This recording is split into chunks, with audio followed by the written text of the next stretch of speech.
Sabi ko na nga, be. Bakit pa tayo nagpunta sa forest kung andito lang naman yung portal?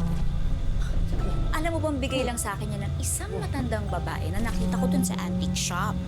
Now it all makes sense. Bakit nga ba hindi ko agad naisip na nandito yung portal? Eh, dito ka lumabas, di ba? Anyway, ang importante, nakita na natin yung portal. Hi! I'm sorry! I'm so sorry! I'm so sorry. Okay. I'm so sorry. So, can we try it again? Sorry, I know you're tired, but we have to make sure, okay? Okay. Try putting your hand first into the painting, all right?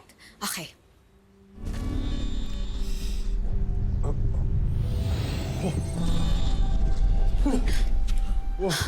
Double confirmed! This really is the portal. Do you know what that means? You can now go back to where you came from. You can now go back to where you came from.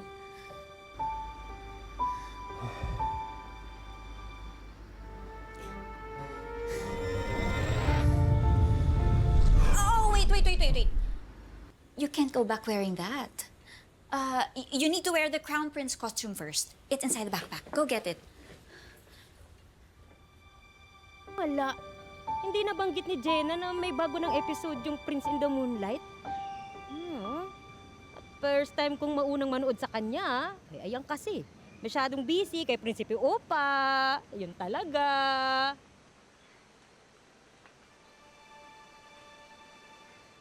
승남아, 내 소중한 아들.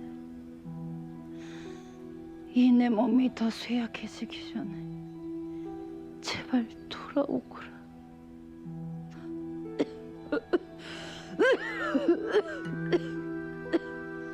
Uy!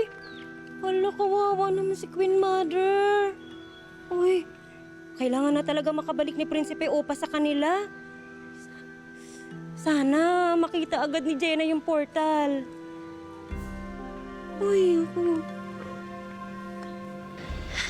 I still can't believe this experience up to now. But even though it's complicated and overwhelming, I'm still very happy to have met and spent time with you, even if it's just for a short while. 나는 아직까지 믿기지가 않아요.